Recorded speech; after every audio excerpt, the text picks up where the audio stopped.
Hello friend, आप सभी का स्वागत है आपके अपने YouTube channel GK genius IQ में। आज के वीडियो में हम 20 मोस्ट VVI क्वेश्चन करने वाले हैं जो कि आपके आगामी एग्जाम के लिए बहुत ही ज़रूरी है। और ये सारे के सारे क्वेश्चन सेलेक्टेड लिए गए हैं, प्रीवियस लिए गए हैं। तो ज़्यादा समय न लेते हुए आइए क्वेश्चन स्टार्ट करते हैं। और आज के सेशन का हमारा पहला क्वेश्चन है, निम्नलिखित में से कौन जनता पार्टी के अध्यक्ष रह चुके हैं। बहुत ही VVI क्वेश्चन है दोस्तों। और ये 4 ऑप्शन है आपके पास, सही आंसर जल्दी से कमेंट सेक्शन में कमेंट कीजिए। और इस प्रश्न का बिल्कुल सही आंसर ऑप्शन है चंद्रशेखर। ये आपको हमेशा याद रखना है कि चंद्रशेखर जनता पार्टी के अध्यक्ष रह चुके हैं। और आपको यह भी पता होना चाहिए कि श्री चंद्रशेखर का जन्म 1 जुलाई 1927 ईस्वी को उत्तर प्रदेश के बलिया जिले के इब्राहिमपट्टी गांव में हुआ था। ठीक है दोस्तों। और यह 1977 से 1988 तक भारतीय जनता पार्टी के अध्यक्ष रहे थे। ये भी आपको हमेशा याद रखना है। ठीक है दोस्तों। ऑप्शन बी पे बात कर लेते हैं, मोरारजी देसाई। मोरारजी देसाई भारत के स्वाधीनता सेनानी और देश के चौथे प्रधानमंत्री थे। ये आपको हमेशा याद रखना है। और यही एक ऐसे मात्र व्यक्ति है जिन्होंने भारत के सर्वोच्च सम्मान भारत रत्न एवं पाकिस्तान के सर्वोच्च सम्मान निशान पाकिस्तान दोनों ही सम्मान प्राप्त किए हैं। ठीक है दोस्तों। ऑप्शन सी पे बात कर लेते हैं, इंदिरा गांधी 1976 से 1977 तक भारत गणराज्य की प्रधानमंत्री रही और वह भारत के प्रथम और अब तक के एकमात्र महिला प्रधानमंत्री रही हैं। ये भी आपको हमेशा याद रखना है कि भारत की प्रथम महिला प्रधानमंत्री इंदिरा गांधी थी। और इनका जन्म 19 नवंबर 1917 को प्रयागराज में हुआ था। ये आपको हमेशा याद रखना है कि इनका जन्म 19 नवंबर 1917 में प्रयागराज में हुआ था। ठीक है दोस्तों। नेक्स्ट क्वेश्चन कर लेते हैं, जनता पार्टी का प्रथम अध्यक्ष किसे बनाया गया। बहुत ही VVI क्वेश्चन है दोस्तों। और ये 4 ऑप्शन है आपके पास, सही आंसर जल्दी से कमेंट सेक्शन में कमेंट कीजिए।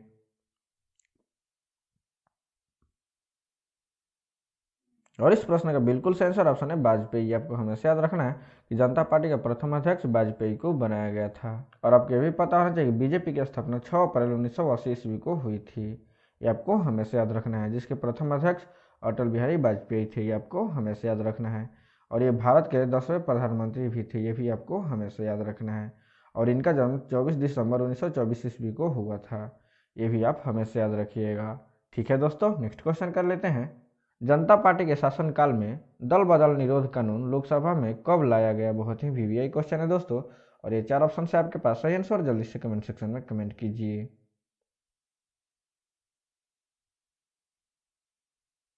और इस प्रश्न का बिल्कुल सही आंसर ऑप्शन है 1978। आपको हमेशा याद रखना है कि जनता पार्टी के शासनकाल में दल बदल निरोध कानून लोकसभा में 1978 में लाया गया था। ठीक है दोस्तों। और आपको यह भी पता होना चाहिए कि दल बदल कानून लगने से पहले विधायक अपने एक पार्टी को छोड़कर दूसरे पार्टी में चले जाते थे, जिससे सरकार गिर जाने की नौबत आ जाती थी। इन बातों को ध्यान रखते हुए 1978 में दल बदल निरोध कानून लगाया गया था। ठीक है दोस्तों। नेक्स्ट क्वेश्चन कर लेते हैं, देश का पहला भू वैज्ञानिक संग्रहालय कहाँ बनाया गया। बहुत ही VVI क्वेश्चन है दोस्तों। और ये 4 ऑप्शन है आपके पास, सही आंसर जल्दी से कमेंट सेक्शन में कमेंट कीजिए।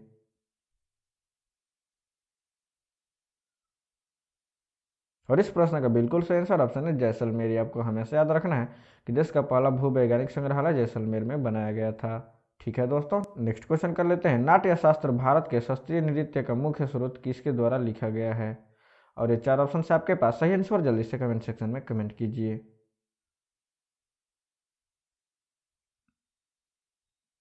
और इस प्रश्न का बिल्कुल सही आंसर ऑप्शन बी भरत मुनि। आपको हमेशा याद रखना है कि नाट्य शास्त्र भारत के शास्त्रीय नृत्य का मुख्य स्रोत भरत मुनि द्वारा लिखा गया है। ठीक है दोस्तों। नेक्स्ट क्वेश्चन कर लेते हैं, सिंधु सभ्यता की लिपि क्या है। बहुत ही VVI क्वेश्चन है दोस्तों।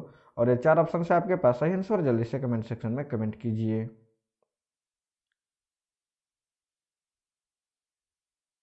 और इस प्रश्न का बिल्कुल सही आंसर ऑप्शन है बुस्ट्रोफेदन। ये आपको हमेशा याद रखना है कि सिंधु सभ्यता की लिपि को बुस्ट्रोफेदन कहा जाता है। और आपको यह भी पता होना चाहिए कि सिंधु घाटी सभ्यता की लिपि को हड़प्पा लिपि के नाम से भी जाना जाता है। और इस लिपि का सबसे पहला नमूना 1853 को मिला था। ये भी आपको हमेशा याद रखना है। ठीक है दोस्तों। नेक्स्ट क्वेश्चन कर लेते हैं, ब्रह्म समाज के संस्थापक कौन थे और इसकी स्थापना कब हुई थी। बहुत ही VVI क्वेश्चन है दोस्तों। और ये 4 ऑप्शन है आपके पास, सही आंसर जल्दी से कमेंट सेक्शन में कमेंट कीजिए।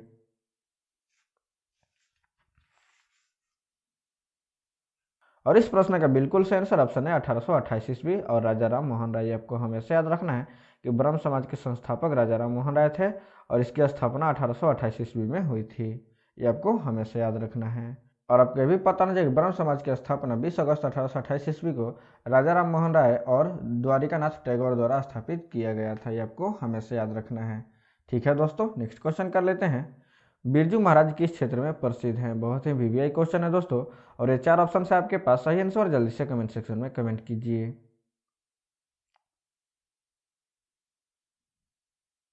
और इस प्रश्न का बिल्कुल सही आंसर ऑप्शन सी, दोनों में। ये आपको हमेशा याद रखना है कि बिरजू महाराज चित्रकारी और नृत्य दोनों में प्रसिद्ध थे। ठीक है दोस्तों, और आपको ये भी पता होना चाहिए कि इन्हें पद्म विभूषण से सम्मानित किया गया था, और इनका जन्म 4 फरवरी 1938 ईस्वी को लखनऊ में हुआ था। ये आपको हमेशा याद रखना है।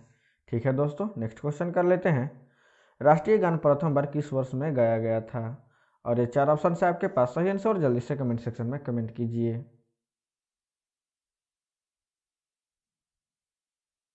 और इस प्रश्न का बिल्कुल सही आंसर ऑप्शन है 1911 ईस्वी। आपको हमेशा याद रखना है कि राष्ट्रीय गान प्रथम बार 1911 ईस्वी में गाया गया था।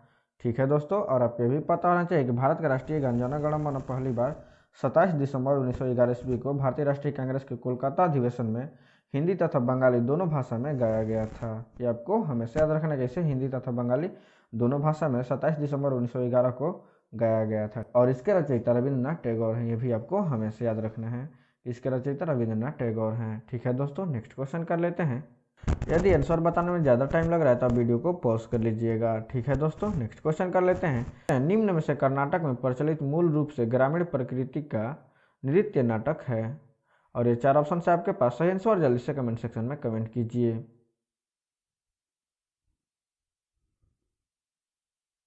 और इस प्रश्न का बिल्कुल सही आंसर ऑप्शन डी, यक्षगान। आपको हमेशा याद रखना है कि कर्नाटक में प्रचलित मूल रूप से ग्रामीण प्रकृति का नृत्य नाटक यक्षगान है। ठीक है दोस्तों, नेक्स्ट क्वेश्चन कर लेते हैं। हैली धूमकेतु का आवर्तकाल होता है? बहुत ही वीवीआई क्वेश्चन है दोस्तों, और कई बार एग्जाम में पूछा गया है। और ये 4 ऑप्शन है आपके पास, सही आंसर जल्दी से कमेंट सेक्शन में कमेंट कीजिए।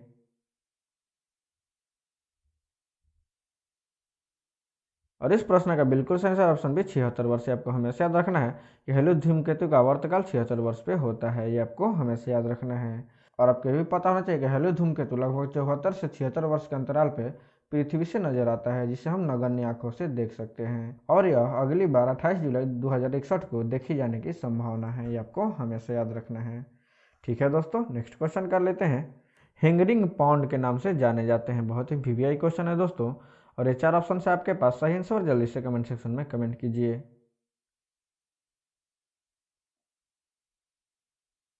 और इस प्रश्न का बिल्कुल सही आंसर ऑप्शन सी, अटलांटिक महासागर। ये आपको हमेशा याद रखना है कि अटलांटिक महासागर को हेनरिंग पॉन्ड के नाम से जाना जाता है। ठीक है दोस्तों, नेक्स्ट क्वेश्चन कर लेते हैं। हीराकुंडा बांध किस नदी पे स्थित है? बहुत ही वीवीआई क्वेश्चन है दोस्तों, और ये 4 ऑप्शन है आपके पास, सही आंसर जल्दी से कमेंट सेक्शन में कमेंट कीजिए।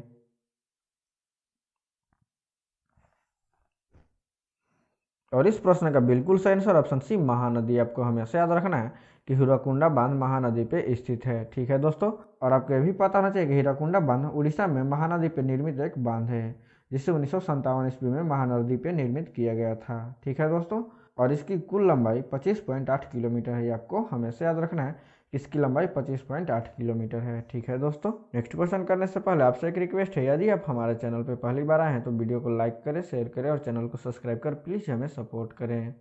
ठीक है दोस्तों, नेक्स्ट क्वेश्चन कर लेते हैं।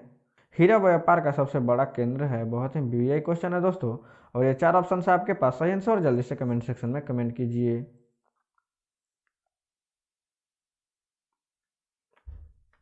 और इस प्रश्न का बिल्कुल सही आंसर ऑप्शन है एंडवर्प। आपको हमेशा याद रखना है कि हीरा व्यापार का सबसे बड़ा केंद्र एंडवर्प है। ठीक है दोस्तों, और आपको यह भी पता होना चाहिए कि बेल्जियम में स्थित है, जो विश्व में हीरा का सबसे बड़ा व्यापार केंद्र है। ठीक है दोस्तों, और भारत में हीरे तराशने का बड़े पैमाने पे काम गुजरात के सूरत में किया जाता है। ये आपको हमेशा याद रखना है। ठीक है दोस्तों, नेक्स्ट क्वेश्चन कर लेते हैं। हीराकुंडा परियोजना किस राज्य में है? बहुत ही वीवीआई क्वेश्चन है दोस्तों, और ये 4 ऑप्शन है आपके पास, सही आंसर जल्दी से कमेंट सेक्शन में कमेंट कीजिए। और इस प्रश्न का बिल्कुल सही आंसर ऑप्शन सी, उड़ीसा। ये आपको हमेशा याद रखना है कि हीराकुंडा परियोजना उड़ीसा राज्य में स्थित, इसके बारे में हम पिछले क्वेश्चन में बात कर चुके हैं। ठीक है दोस्तों, नेक्स्ट क्वेश्चन कर लेते हैं। हिमालय पर्वत निम्नलिखित में से किसके अंतर्गत आता है? बहुत ही वीवीआई क्वेश्चन है दोस्तों, और कई बार एग्जाम में पूछा गया है। और ये 4 ऑप्शन है आपके पास, सही आंसर जल्दी से कमेंट सेक्शन में कमेंट कीजिए।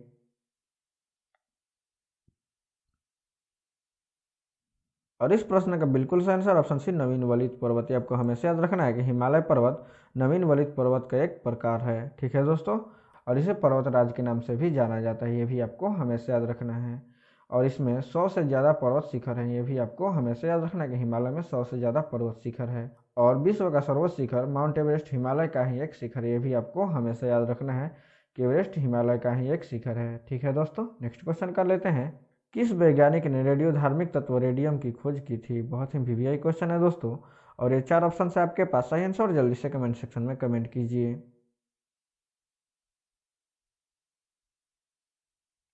और इस प्रश्न का बिल्कुल सही answer option D Madame Curie. ये आपको हमेशा याद रखना है कि मैडम क्यूरी ने रेडियो धार्मिक तत्व रेडियम की खोज की थी। और आपको ये भी पता होना चाहिए कि रेडियम वह धातु है जो अंधेरे में भी चमकता है, यह भी आपको हमेशा याद रखना है, रेडियम अंधेरे में भी चमकता है। और इसकी खोज मैडम क्यूरी द्वारा 1898 ईस्वी में किया गया था। ये आपको हमेशा याद रखना है कि इसकी खोज 1898 ईस्वी में किया गया था। ठीक है दोस्तों, नेक्स्ट क्वेश्चन कर लेते हैं। गैलीलियो ने क्या आविष्कार किया? बहुत ही वीवीआई क्वेश्चन है दोस्तों, और ये 4 ऑप्शन है आपके पास सही आंसर, और जल्दी से कमेंट सेक्शन में कमेंट कीजिए।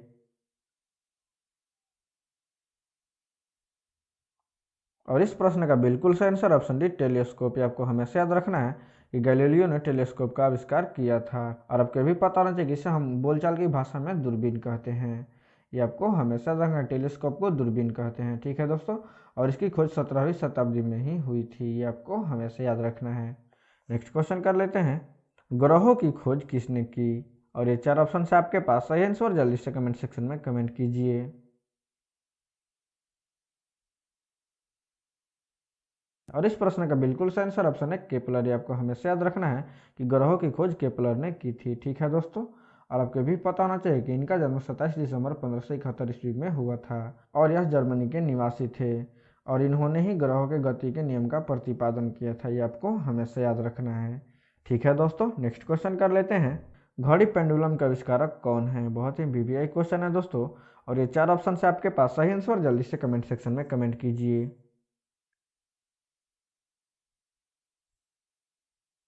और इस प्रश्न का बिल्कुल सही answer option B Christian Huygens से। आपको हमेशा याद रखना है कि घड़ी पेंडुलम के आविष्कार क्रिश्चियन हाइगेंस ने की थी। ठीक है दोस्तों, यदि वीडियो अच्छा लगा हो तो लाइक करें, शेयर करें, और चैनल को सब्सक्राइब कर प्लीज़ हमें सपोर्ट करें। धन्यवाद।